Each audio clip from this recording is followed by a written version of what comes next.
The Resilient Revolution: How Black Women Entrepreneurs Are Reshaping America's Future. Good evening, everyone. Thank you for joining me for what I promise will be a perspective shifting conversation about power, innovation, and the future of American entrepreneurship.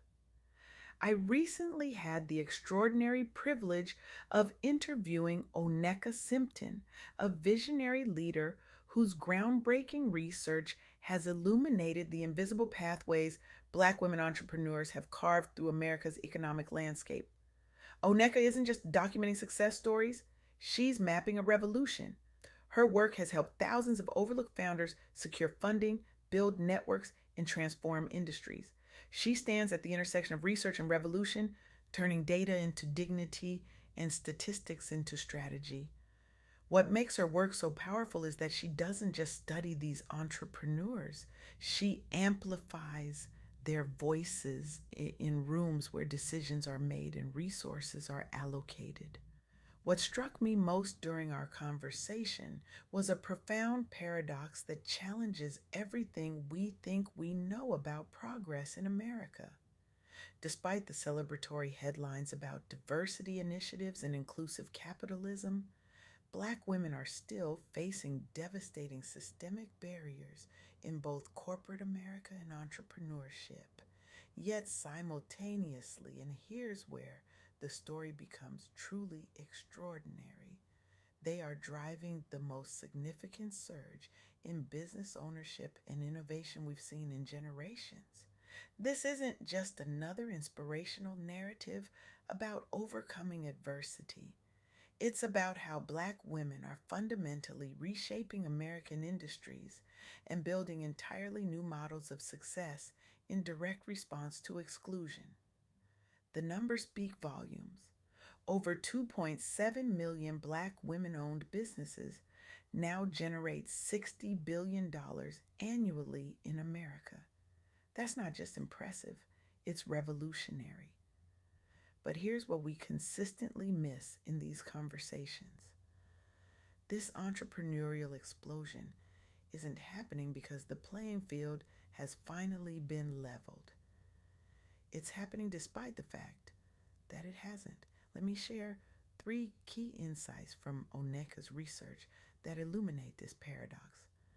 First, resilience is fueling unprecedented innovation. Black women aren't just surviving in business, they are thriving, launching new ventures at rates that outpace almost every other demographic group. Many are doing so not because entrepreneurship was their dream, but because they were systematically excluded from traditional corporate pathways. What appears on the surface as triumphant entrepreneurial spirit is often a profound response to systemic exclusion. The question we should be asking isn't just how amazing are these entrepreneurs, but what might they have created if they hadn't had to spend so much energy overcoming barriers that shouldn't exist? Second, despite all this progress, systemic barriers persist with devastating consequences. Black women entrepreneurs face loan rejection rates 2.5 times higher than white male counterparts. They receive less than 0.27% of venture capital funding, not 27%, not 2.7%, comma, but 0.27%. They experience reduced DEI support in corporations and remain dramatically underrepresented in leadership roles. These aren't individual challenges to be overcome through personal grit. They're systemic failures requiring collective action and accountability. Third, the community impact of these businesses extends far beyond personal achievement. The success of Black women owned enterprises is transforming industries, creating jobs, and redefining standards in sectors from tech to healthcare to fashion. Their triumphs create ripple effects that benefit entire communities and economies. When Black women win, America wins. But America has been slow to recognize this fundamental truth. To truly understand the magnitude of what's happening, let me share three remarkable stories from O'Neka's research that bring these principles to life. Navigate Maternity, founded by a team of Black women physicians and engineers, developed the first FDA cleared wearable device for maternal health monitoring. Think about the significance of this for a moment. In a country with one of the highest maternal mortality rates in the developed world, where Black women are 3 times more likely to die from pregnancy related causes than white women. This innovation isn't just a business success, it's potentially life saving.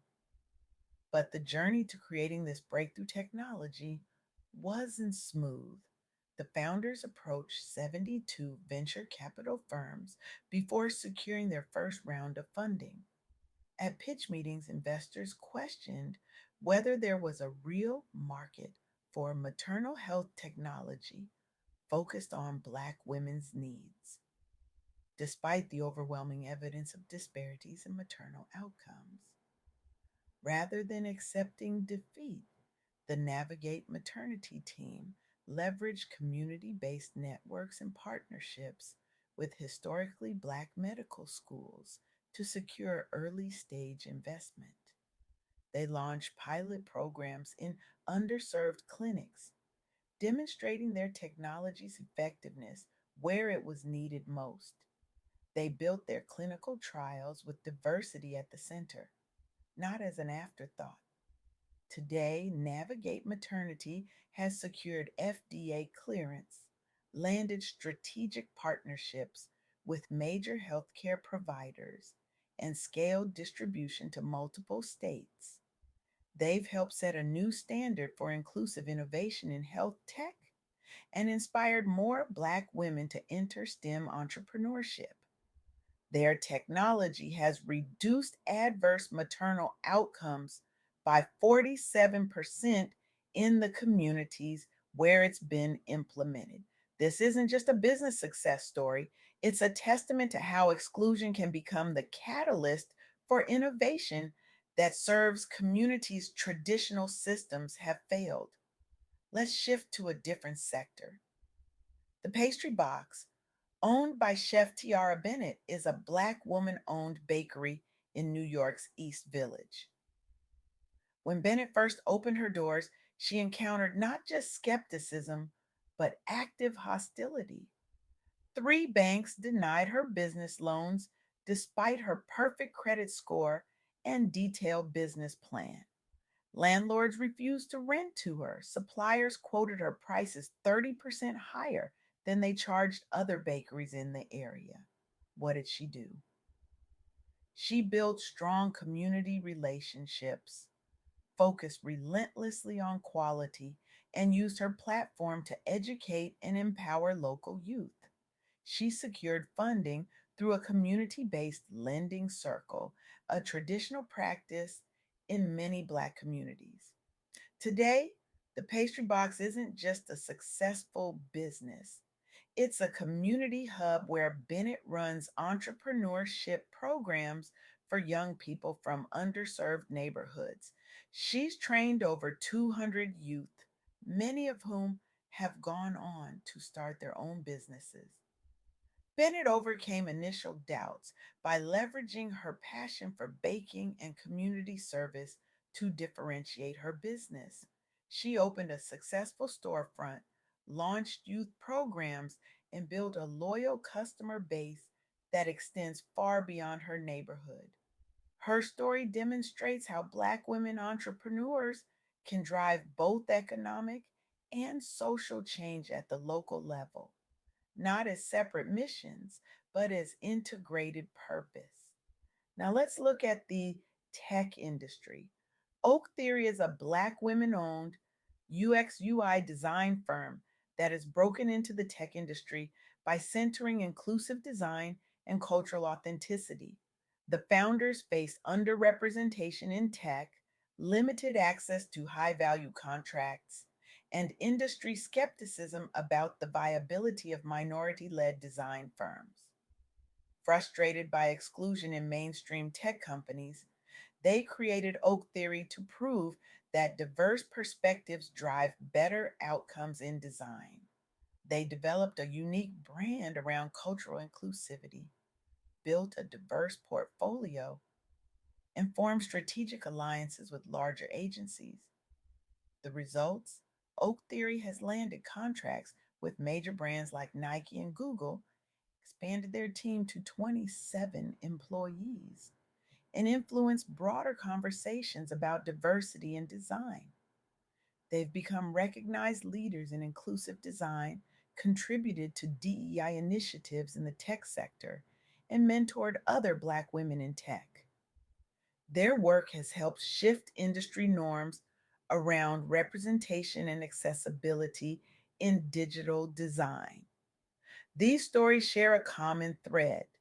They're about women who didn't just overcome barriers, they transformed them into launching pads for innovation that serves communities traditional systems have overlooked. As O'Neka emphasized in our interview, this isn't just about individual success stories. It's about recognizing a profound shift in how business is being done and who gets to do it.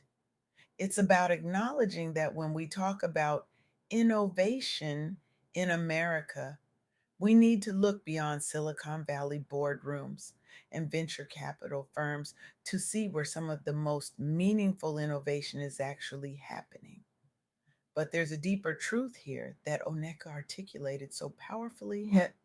The success of these entrepreneurs isn't just happening despite the barriers they face. In some ways, it's happening because of them. When you're excluded from traditional systems, you're forced to create new ones. When conventional doors are closed, you build your own entrances.